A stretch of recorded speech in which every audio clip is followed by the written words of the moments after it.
क्या बीजेपी का दक्षिण भारत में सबसे बड़ा चेहरा पार्टी से अलग होने जा रहा है? क्या पीएम नरेंद्र मोदी का कभी सबसे भरोसेमंद सिपाही माने जाने वाला नेता अब अपनी अलग राजनीतिक राह चुनने की तैयारी कर चुका है? क्या तमिलनाडु की राजनीति में जल्द ही एक नई पार्टी की एंट्री होने वाली है? इन सवालों ने इन दिनों तमिलनाडु से लेकर दिल्ली तक राजनीतिक गलियारों में हलचल मचा रखी है, क्योंकि चर्चा एक ऐसे नेता की हो रही है जिसे कभी बीजेपी का फ्यूचर स्टार कहा जाता था। हम बात कर रहे हैं पूर्व आईपीएस अधिकारी और तमिलनाडु बीजेपी के पूर्व अध्यक्ष के अन्नामलाई की। 4 साल पहले तक के अन्नामलाई एक आईपीएस अधिकारी थे। उनकी पहचान एक सख्त और ईमानदार पुलिस अफसर की थी, लेकिन साल 2020 में अपनी नौकरी छोड़कर राजनीति में कदम रखा और भारतीय जनता पार्टी का दामन थाम लिया। बीजेपी ने भी उन्हें हाथों हाथ लिया। पार्टी को दक्षिण भारत में एक ऐसे युवा चेहरे की तलाश थी जो तमिलनाडु में बीजेपी की नई पहचान बन सके। अन्नामलाई इस भूमिका के लिए बिल्कुल फिट दिखाई दिए। महज 1 साल के अंदर उन्हें तमिलनाडु बीजेपी का प्रदेश अध्यक्ष बना दिया गया। ये वही पद है जिसके लिए कई नेता सालों तक संगठन में काम करते हैं। युवा चेहरा, दमदार भाषण शैली, तमिल और अंग्रेजी दोनों भाषाओं पे पकड़ और एक पूर्व आईपीएस अधिकारी की सख्त छवि, इन खूबियों ने अन्नामलाई को तमिलनाडु बीजेपी का सबसे लोकप्रिय चेहरा बना दिया। उन्होंने डीएमके सरकार के खिलाफ लगातार मोर्चा खोला। अन्न मन एक मक्कल यानी मेरी धरती मेरे लोग नाम की पदयात्रा निकाली, जिसने पूरे राज्य में उनकी पहचान को और मजबूत कर दिया।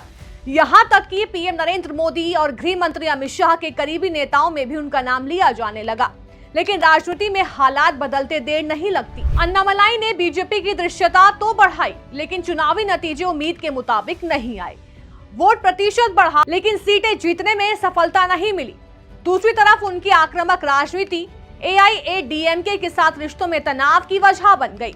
अन्नामलाई ने कई बार एआईएडीएमके नेतृत्व और दिवंगत नेता जयललिता से जुड़े मुद्दों पर भी बयान दिए, जिससे दोनों दलों के बीच दूरी बढ़ती चली गई।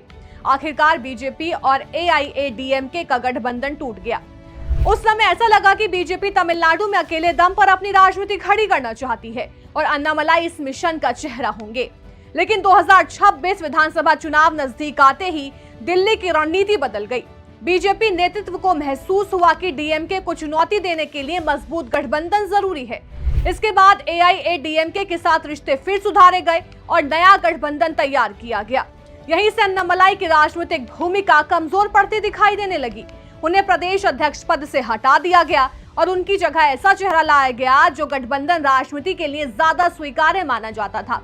सबसे बड़ा झटका तब लगा जब 2026 विधानसभा चुनाव में बीजेपी की उम्मीदवार सूची में अन्नामलाई का नाम ही नहीं था। जो नेता कभी राज्य में बीजेपी का सबसे बड़ा चेहरा था, वो चुनावी मैदान से पूरी तरह गायब नजर आया। इसी बीच एक और मुद्दे ने अन्नामलाई और पार्टी नेतृत्व के बीच दूरी बढ़ाने की चर्चा को हवा दी। भाषा नीति और तमिल पहचान से जुड़े कुछ मुद्दों पर अन्नामलाई ने ऐसी राय रखी जो पार्टी के आधिकारिक लाइन से अलग मानी गई। अब सबसे बड़ी चर्चा ये है कि क्या अन्नामलाई बीजेपी छोड़ सकते हैं? मीडिया रिपोर्ट्स और राजनीतिक गलियारों में यह दावा किया जा रहा है कि वो पार्टी के कुछ फैसलों से खुश नहीं है। कुछ रिपोर्ट्स में यहां तक कहा गया है कि जून महीने में अन्नामलाई कोई बड़ा राजनीतिक ऐलान कर सकते हैं। हालांकि अभी तक अन्नामलाई या बीजेपी की तरफ से ऐसी किसी नई पार्टी की आधिकारिक पुष्टि नहीं की गई है, लेकिन अफवाहों का बाजार पूरी तरह गर्म है। अगर अन्नामलाई नई पार्टी बनाते हैं तो इसका असर सिर्फ तमिलनाडु तक सीमित नहीं रहेगा, ये बीजेपी की दक्षिण भारत की रणनीति को भी प्रभावित कर सकता है। दूसरी तरफ कुछ राजनीतिक जानकार मानते हैं कि बीजेपी अभी भी अन्नामलाई को पूरी तरह किनारे नहीं करना चाहती और भविष्य में उन्हें किसी बड़ी भूमिका में देखा जा सकता है।